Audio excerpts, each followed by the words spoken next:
Hello, welcome to Jeebo Jerbo versus Life. This is the basic rundown of the combat system. So this is very early on in the game.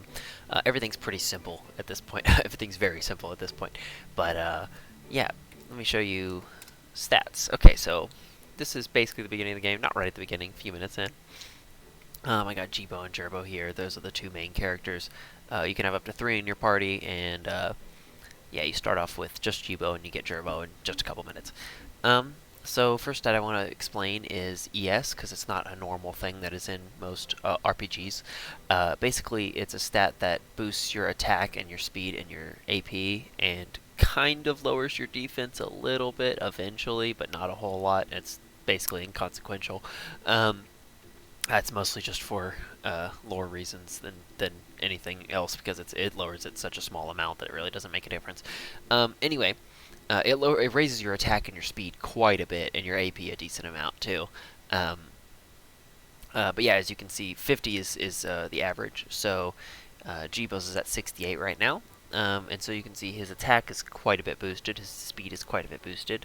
But you can see that Jerbo's at 50, and his attack and speed and defense and everything are the same as his base stats. So that's what the active stat is the stat after the emotional state is applied to it. Yeah, so Jeebo only knows one move right now, which raises his speed. He's got a wooden sword, which is his basic attack. Jerbo's got a wooden axe, and he got lays, which restores his HP. So he's the tank. Jeebo's kind of a support class, and then the next character you get is kind of the DPS character. Yeah, and then there are more than 3 characters, but you can only choose 3 at a time. So you run around the overworld like this. Let's fight this bunny. You just walk into an enemy and you fight him. So here's the battle menu. As you can see, the most important things are your AP bar, your health bar, and your ES. And then you got this row of stuff on the top that shows your stats. Right, and so you can go between the 2 characters, and you can see the differences between their stats and stuff. Let's when you select a character, you can choose what you want them to do. You can attack, defend, action, item, run. Attack is just a basic attack. It doesn't do a whole lot of damage, but it's just whatever your weapon is.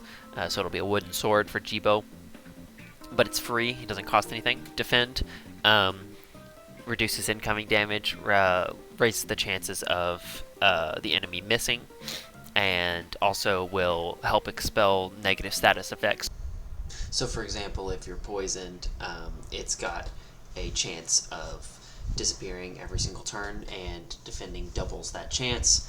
Or if it's something that is like, oh, you're impeded from gaining new positive effects for the next 3 turns, it counts as 2 turns instead of 1 if you defend. If that makes sense. Action, this is where your attacks are currently. You know, it's the very beginning of the game. He only knows squish. So let's raise his speed. And then item. He only has literal trash, which does actually nothing. It's just a joke item. Jeebo has healing items on him that I gave him at the beginning of the game. But yeah, Jerbo only has the literal trash when he starts, which is just a joke. It actually does nothing.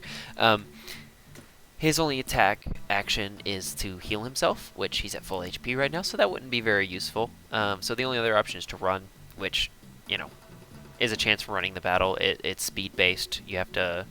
it's random chance, but it's also speed-based. So yeah, let's just use a basic attack. So, Jeebo, you squish, his speed's raised. Bunny, you sniff, which lowers Jerbo's attack. And he uses wooden axe, which does still a good amount of damage because it's a single bunny, it's really weak, and it's level 3, which, I mean, so is Jerbo, but that's kind of Jerbo's thing, is, yeah. Cool. So, as you can see, his attack is now 67%. You know, this is literally like the very beginning area of the game, so it's not hard. It's not supposed to be hard yet. You can see his attack is lowered, his speed is raised. So let's just use a regular attack here, and we'll use another regular attack here in case it doesn't kill. Look at that, it killed. So, we gain XP and money. Magnicorns are money. And also, ES. Every time you defeat an enemy, you gain ES. I'm actually going to lower the volume just a little bit. So you can see his ES is now 52 instead of 50. And his attack and speed have gone up by 1 point. So that's nice. Cool, so let's fight another battle. So this is a little bit more of a tricky battle. It's quite a bit more tricky battle, actually. 3 enemies, and one of them's level 4. Burbs are a little bit scary in the early game. They do a decent amount of damage. They're pretty squishy, though. They're pretty easy to kill. So I never actually explained what speed does. It's turn order, like how in most RPGs, but it also slightly affects accuracy and critical hit ratios. So actually, 1/4 of the accuracy and crit ratio is based off of speed, and then 3/4 is based off of just the natural accuracy of the attack.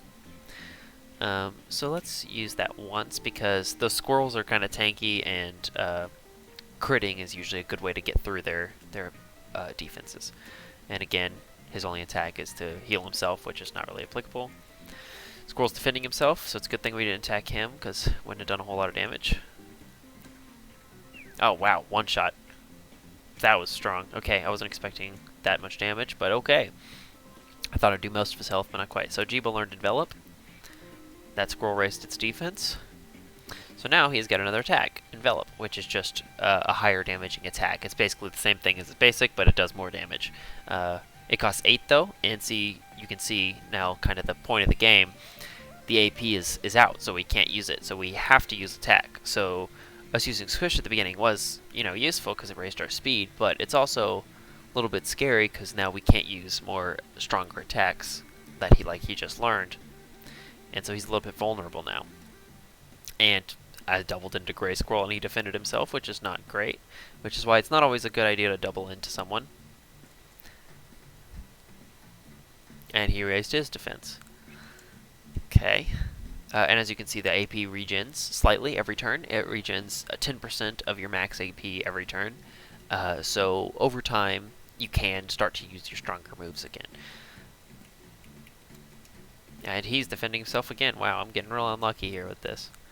But I will say crits go through defense and make defending yourself do less. It still does something, but it does less.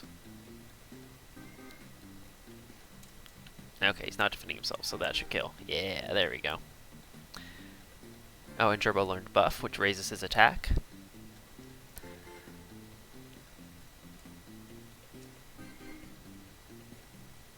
So if I wanted to, I could buff right now, which would raise his attack, which is useful, but this fight's almost over, and your AP actually carries over between fights. So a lot of this game is kind of attrition-based, where if you start fights, you use too much AP in previous fights, it makes future fights a lot more difficult because you can't use any of your strong attacks.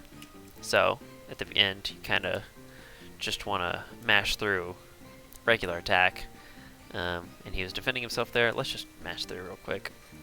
Ah, and we got a crit. See how much damage of a difference that did? Mostly because he had his defense raised a bunch. So he was at, I think 250% defense. Crits actually completely ignore raised defense. So, and then additionally do a 50% extra damage on top of that. So, yeah. Yes, I know my ES is high. I just have that as a thing for new characters or new players to really see how much of an importance ES is, because healing at a healing station resets your ES. So again, this game is a lot about attrition. So you're encouraged to use healing items instead of going to a healing station because you want that high ES. Because look at that. If I went to a healing station right now, Jeebo's attack would go from 29 to 17, which is a pretty big difference. And your ES is raised by leveling up, defeating enemies, getting collectibles, and also some moves raise it, and then there are also moves that lower it. So this is a little bit of a stronger fight because they're level 6. I'm going to just try to immediately kill one by using my strong envelop attack on this level 6 burb. I'm going to buff Jerbo so that he can one-shot, because I don't think he'll one-shot. Nice. Okay. There we go. So his attack raised. Okay, Jeebo avoided the attack. Jeebo's the faster one, so it's a little more likely for that to happen. So now Jeebo can't use Envelop again. but we can try to do that, and Jerbo has his raised attack, so hopefully he'll one-shot. Well, after he's defending himself, he might not. See, if he wasn't defending himself, that probably would have killed. Now I think I'm gonna do the same thing again. I think it'll end the fight. Yeah, level 5, cool. There we go, level 6, moral support. That raises ES, like I was just talking. Okay, so as you can see, the fights are very simple in the beginning, very easy. This is literally the first area. So let me skip to a little bit of a later game fight, and you can see how difficult it gets eventually. Okay, this is a very late game fight. In this battle, I have Jerbo, the baby bird, which you get to name, and then mullet something. Jerbo is very tanky, has high damage output, and but has very low AP, and is kind of slow. Bird is pretty fast and has pretty good damage. And mullet something is the fastest character in the game, and does a pretty good amount of damage too, but is very squishy. He dies pretty quickly. So, let's start off with, let's just Tidal Wave EX, which is attacking everything. Then we're going to, raise his attack, and it's usually a good idea to raise his attack into speed, and give you Deadeye.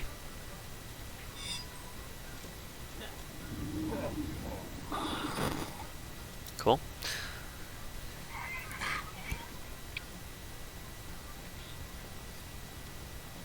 Alright, his defense raised, and he's immune to negative status conditions for 2 turns, so I can't poison him, I can't confuse him, I can't do anything like that for 2 turns. His defense raised, his ES raised, and they cannot have their defense lowered for next turn. Cool. So the problem with Jerbo, right, he's really strong, as you just saw him do so much damage to everyone, but that costs 16 of my 42 AP, which it does regen every single turn, but it regens 10% of your max, so I get 4 every turn for Jerbo. So I can do it one more time, probably, but then I'll be very low. Baby Bird, his kind of specialty is having AP, so he can use attacks a lot. He's got really high AP, and most of his attacks are pretty cheap, as you can see compared to Jerbo's. This is a good one. It does 7. I'm going to go with that. And let's try to confuse. You can't confuse him because he's immune to confusion. Let's try to confuse. Oh, he's immune to everything. Never mind. We're not going to try to confuse. I was going to try that. Let's just lightning kick the Jeff. Oh my god, that did a lot of damage. Okay, oh, it did crit. Okay, that would be why. So Deadeye raises your crit, and that move also has a high crit ratio, so that was actually probably a pretty high chance of critting. Jeff cannot be stunned. It also has a chance of stunning, so yeah. And since I targeted Jeff, it just targets the nearest one. If you target the one in the middle, then it just chooses one at random. Cool. That killed that. That's good.